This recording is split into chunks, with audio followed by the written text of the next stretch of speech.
आखिर बाढ़ क्यों आता है, बाढ़ का कारण क्या आता है, इन दो विषयों को हम देखेंगे जो मैट्रिक के लिए बहुत उपयोगी है। यानी मैट्रिक के एग्जाम के लिए ये जो होता है एक जानकारी के तौर पर और क्वेश्चन जो आता है इसे पूछे जाते हैं। इसीलिए हम देखें कि बाढ़ क्या है। तो सामान्य दृष्टि से अगर इसको हम देखते हैं तो इसको यह समझते हैं, देखिए किसी भी क्षेत्र में अगर पानी सामान्य से अधिक हो जाता है, जितनी पानी की आवश्यकता है उससे अधिक पानी हो जाए तो इस कंडीशन यानी इस स्थिति को क्या कहा जाता है, बाढ़ कहा जाता है। कैसे देखेंगे तो मान लीजिए यह किसी क्षेत्र में आप रह रहे हैं, चाहे आप जिस गांव में रह रहे हैं, चाहे आप जिस जिला में रह रहे हैं, वहां पर आप देख रहे हैं कि किसी भी स्थिति में जल का जमाव आपकी आवश्यकता से अधिक हो गया। जितनी आवश्यकता थी उससे अधिक अगर जल का जमा हो गया या जल का स्तर बढ़ गया, आपके घर, आपके द्वार, आपके खेत सबको अगर जलमग्न कर दिया, चारों तरफ जल ही जल हो गया, तो इस स्थिति को बाढ़ कहा जाता है। सीधी भाषा में आपको अगर अपने क्षेत्र में चारों तरफ जितनी जल की आवश्यकता नहीं थी, अगर उससे अधिक जल है चारों तरफ प्रसार कर दिया, चारों तरफ भर गया, आपके खेत खलिहान जो भी था फसल को बर्बाद कर दिया, आपके यातायात के साधन को बर्बाद कर दिया, सारे चीज को जलमग्न कर दिया, घर तक यानी पानी प्रवेश कर गया, तो इस सारे स्थिति को जो कहा जाता है वही बाढ़ होता है। बात मेरी समझ में आई? कहने का मतलब कि बाढ़ क्या है तो आप बता सकते हैं। सीधे भाषा में अगर कुछ नहीं पता है तो इतना तो जरूर पता कर दिए कि जब किसी भी क्षेत्र विशेष में सामान्य जितनी पानी की आवश्यकता नहीं होती है उससे अधिक अगर जल आ जाती है तो इस स्थिति को बाढ़ कहा जाता है। ये भी समझ, मान लीजिए आदमी रात में सोया, सुबह में देखा कि जितना आपका जो है मवेशी बकरा बकरी खुद आप दह के कहीं दूसरे क्षेत्र में चले गए या कहीं दूसरे जगह रह गए, तो इस स्थिति को भी बाढ़ कहा जाता है। कहने का मतलब कि सामान्य जितना हमको पानी चाहिए उससे अधिक क्या हो गया, पानी हो गया, यानी तो उस स्थिति को ही बाढ़ कहा जाता है। मुझे ठीक है, इस चीज को आप आसानी ये क्या करता है हमारे मनुष्य यानी मनुष्य तथा अन्य जीवों को जीवन पर क्या करता है, हानिकारक प्रभाव पड़ता है। मनुष्य क्या होगा, इसके फसल बर्बाद हो जाएंगे, ये घर में रहने लायक नहीं रह सकता, घर से दूसरे जगह स्थान माइग्रेट होने के लिए मजबूर हो सकता है। इसमें खाद्यान्न की कमी आ जाती है, यानी जो भी वस्तु होती है वो सब खराब हो जाती है, वह सारी चीजों को तो लेकर भाग नहीं सकता है, तो इसीलिए भुखमरी जैसी स्थिति आ जाती है, फसल बर्बाद हो जाते हैं। इससे अतिरिक्त अन्य जीवों पर भी प्रभाव पड़ता है। मनुष्य तो कहीं ना कहीं भाग सकता है, लेकिन मान लीजिए आपके साथ अगर कोई मवेशी है तो उसको कहाँ लेकर भागेगा, ठीक है, तो मवेशी के जीवन पर भी बहुत प्रभाव पड़ता है।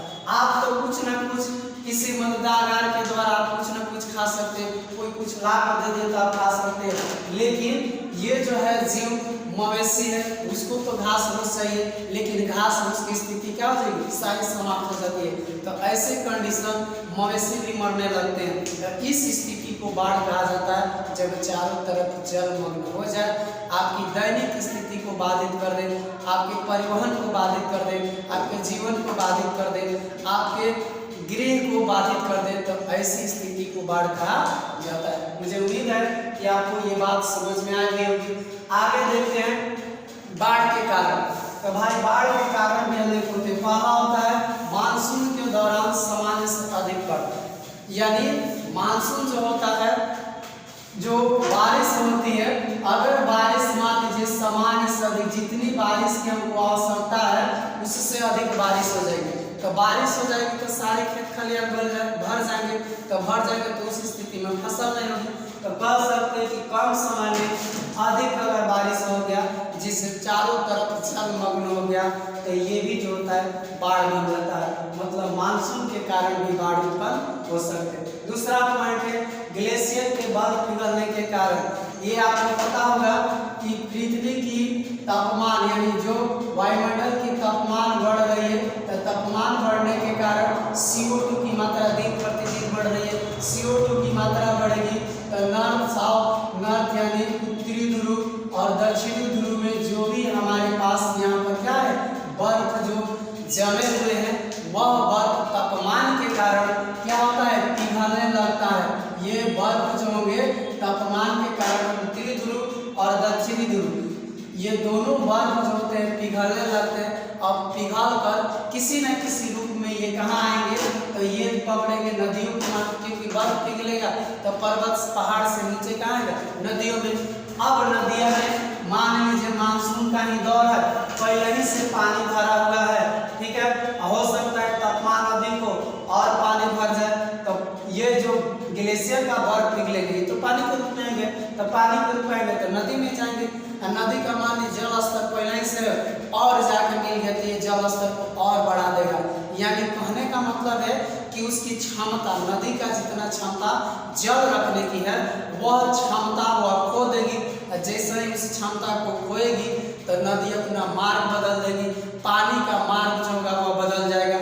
यानी वह पानी उस स्थान के तरफ भागने लगेगा जहाँ बस्ती रहती है, जहाँ रुक के उधर पानी नहीं दिया जाने देता है, तो वही बस्ती में नगर में प्रवेश करेगा तो बाढ़ की स्थिति धारण कर लेती है। तीसरा पॉइंट जो होता है ये बांध होता है, यानी बांध के द्वारा भी हम पानी को बचा कर रखते हैं, उसको संचित करके रखते हैं, रोक कर रखते हैं कि विषम परिस्थिति आने पर इस बांध के पानी से हम अपनी आवश्यकताओं की पूर्ति कर सकते हैं। ये आवश्यकताओं की कौन सी पूर्ति करता है भाई, जैसे दूर दूर तक वैसा कृषि क्षेत्र है या गांव है या शहर है जहां पानी में अल्प मात्रा में होता है या पानी जाने की व्यवस्था नहीं, तो नहरों के माध्यम से, पॉइंट के माध्यम से वहां तक पानी क्या कर देता है, पहुंचा दिया जाता है। लेकिन कभी कभी क्या होता है कि ये मान लीजिए बांध टूट गया, तो बांध टूट जाएगा, इसका मतलब कि सामान्य से अधिक पानी निकल जाएगा बांध से,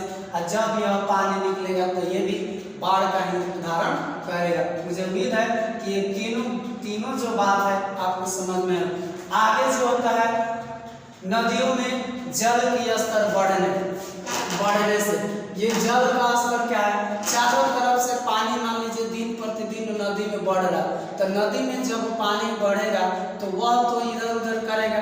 सामान्य बात है कि जब वह पानी सामान्य से अधिक बढ़ जाएगा तो वह इधर उधर अपने बांधों को तोड़ेगा, तोड़ने के क्रम में क्षमता से अधिक हो जाएगा, तो तोड़ने के क्रम में वह जो होगा यानी अपना स्थिति को बदल देगा, और जब बदलेगा तो जहाँ वह जल स्तर, जहाँ पानी जाएगा वहाँ जो है बाढ़ की स्थिति को ही उत्पन्न करेगा।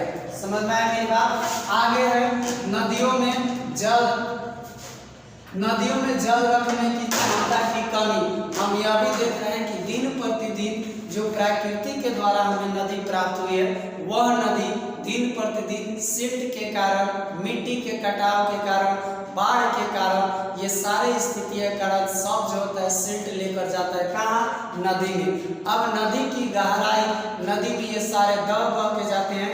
दिन प्रतिदिन जो है नदी की जल क्षमता रखने की कमी हो रही है, यानी गहराई घट रहा है। अब वह पहले अधिक पानी रखता था लेकिन फिर उतना ही पानी दे दिया जाए तो सामान्य स्थिति बनेगा कि भाई वह जो होगा उतना जल को नहीं रख सकता, क्योंकि गहराई घट रहा है। जब गहराई घटेगा तो वह पानी रख सकता है, नहीं रखेगा तो वह ऊपर यानी जल स्तर ऊपर बढ़ाएगा, और जब जल स्तर ऊपर बढ़ाएगा तो वह कहीं ना कहीं जल जाएगा, तो अब वह जल जहाँ जाएगा वहाँ जो होगा बाढ़ की स्थिति को उत्पन्न करेगा। तो ये होता है, आप इस तरह से लिख सकते हैं कि अगर पूछेगा बाढ़ के कारण क्या है, बाढ़ किस स्थिति के कारण आता है, तो आप बता सकते हैं मानसून के दौरान वर्षा के कारण, ग्लेशियर के बर्फ पिघलने के कारण जो होगा, कृत्रिम बांध को टूटने के कारण, नदियों में जल की स्तर बढ़ने के कारण। जल स्तर बढ़ना मतलब ऊपर उफान उठाएगा, ठीक है, क्योंकि जो है उसकी गहराई कम हो रही है तो गहराई कम हो तो ऊपर हो जाएगी, ठीक है। आगे जो होगा यानी इसमें जो जल रखने की क्षमता है वह भी क्या हो जाएगी, कम हो जाएगी। तो इस तरह आप अपने एग्जाम में लिख सकते हैं कि बाढ़ क्या है, आप अपने भी भाषा से लिख सकते हैं, ये कोई जरूरी नहीं कि जो लिखाया जाए आप समझ गए तो आप उसको किसी भी भाषा में, अपने भाषा में आपको लिख सकते हैं जो आपको समझ में आए, ठीक है। तो आप ये बाढ़ समझ गए होंगे और बाढ़ के कारण समझ गए होंगे। आगे भी इसी तरह जो होगा आपको प्रबंधन बता दिया जाएगा कि प्रबंधन की आवश्यकता है। प्रबंधन दो प्रकार के होंगे, एगो कोई भी आपदा आने के पूर्व की व्यवस्था प्रबंधन होती है और एक आपदा आने के बाद की प्रबंधन होती है। मतलब सूचना मिल गया तो भाई हम पहले से सतर्क रहेंगे, या अकस्मात तो घटना घट गई, आपदा आ गई, उसके बाद से हम